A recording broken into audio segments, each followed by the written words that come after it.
After 40 minutes of mindless scrolling, you feel a hollow click deep in your chest, and you barely noticed how you got there.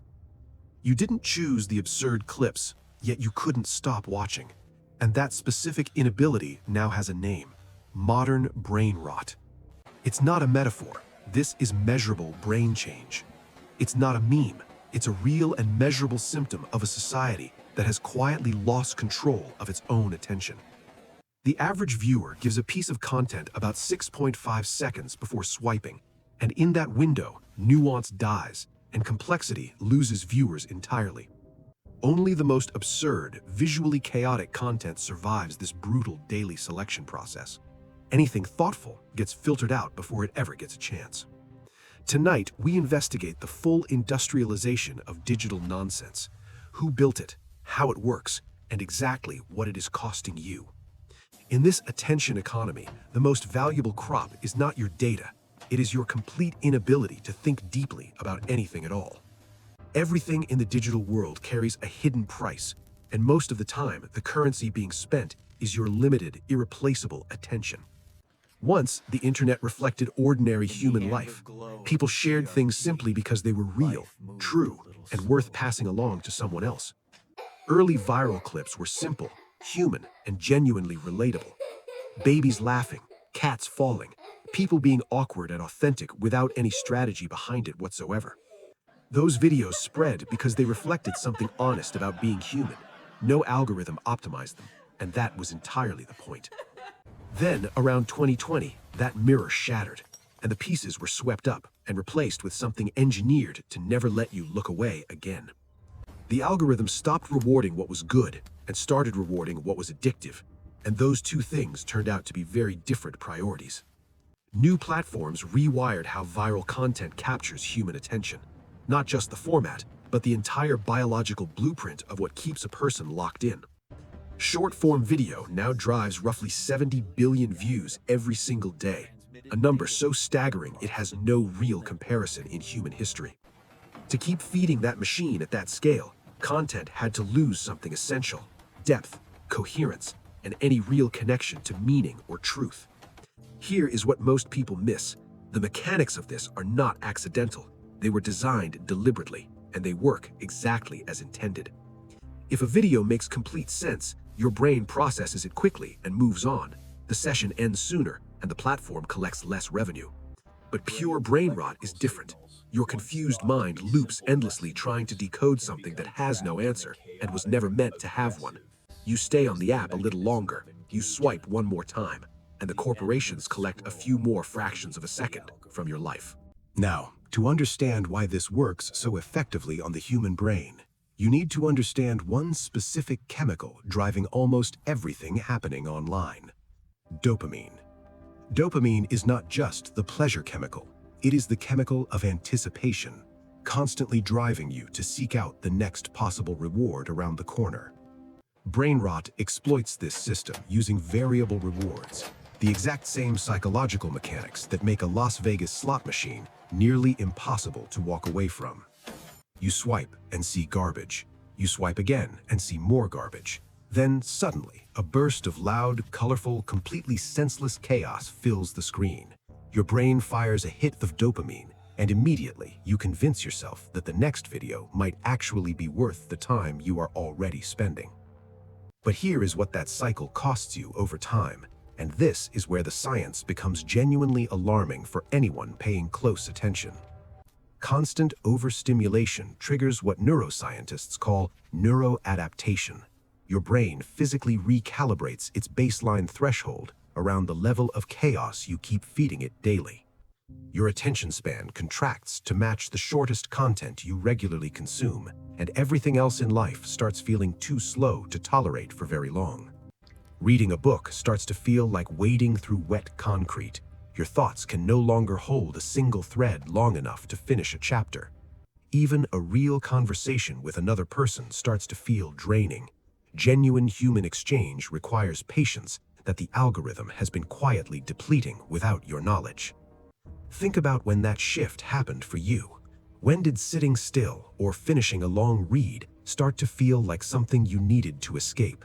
For kids born directly into this era, This is not a habit they can unlearn with willpower. It literally becomes their biological wiring from the start. Their prefrontal cortex, the region responsible for focus, planning, and impulse control, is actively developing inside a system that was specifically built to override it. With most children spending significant hours online from their earliest years, the developing brain is being quietly restructured around constant and escalating stimulation. We are not just raising a generation, we are running an unconsented experiment on the human prefrontal cortex at a truly civilizational scale. We are trading their long-term cognitive health for the short-term retention metrics of a handful of trillion-dollar companies that face zero accountability for the outcome. Blaming kids for what they watch ignores the fact that the platform was deliberately engineered to trap and hold them inside it as long as possible. Holding a child responsible for social media addiction is like blaming a fish for dying in a polluted ocean. The fish did not poison the water. Platform architects at the largest social media companies are not building tools for genuine connection. They are running sophisticated attention harvesting operations at industrial scale. Their logic is simple and brutally effective. Engagement above everything else, because every additional second of your attention converts directly and immediately into their revenue. Engagement trumps all, and every single design decision in those systems points toward one singular goal: keeping your eyes locked on the glowing screen. Even absurd, meaningless clips consistently outperform serious, well-researched content in algorithmic distribution, not despite being empty, but specifically because they are. A clip of something completely senseless holds attention 3 seconds longer than a climate documentary, so the algorithm buries the documentary every single time without hesitation. That is not a flaw in the design. That is the product functioning exactly as the engineers intended it to function. This dynamic creates a relentless race to the bottom for every creator trying to survive inside a system that only rewards maximum stimulation. Creators are trapped, forced to manufacture addictive, purposeless content just to stay visible in an algorithm that has made depth commercially unviable as a strategy. It is a feedback loop of engineered stupidity. The platform demands nonsense, the creator delivers it, and the viewer pays the long-term cognitive price every day.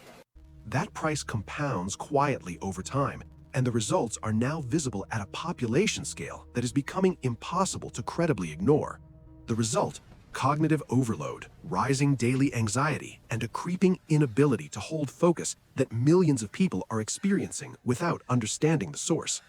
Many now spend up to 18 hours a week in mindless scrolling, nearly a full waking day every single week gone with nothing meaningful to show for it.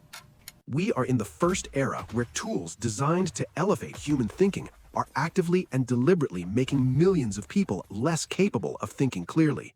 These systems deploy the full power of modern engineering and behavioral science to make you a slower, less focused, more distracted version of yourself by design.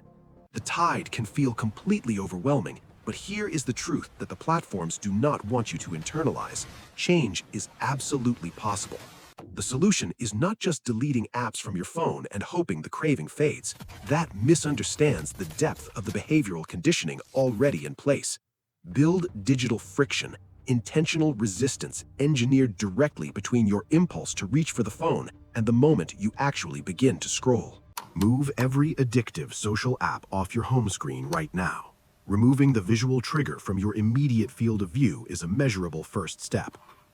Set your phone to grayscale in your display settings. It takes 30 seconds and immediately begins undermining one of the platform's most powerful tools against your attention. Grayscale removes the vivid, saturated colors that brain rot uses to trigger your visual reward response every single time you reach for the device. When the screen goes gray, the content loses a significant portion of its pull. Not all of it, but enough to create real, noticeable breathing room. Practice what you might call the long watch. Deliberately choose content that is slow, complex, and rewards patient engagement rather than punishing it with boredom. Documentaries, long-form interviews, essays read aloud, anything that requires your brain to do sustained, real work over an actual stretch of focused time.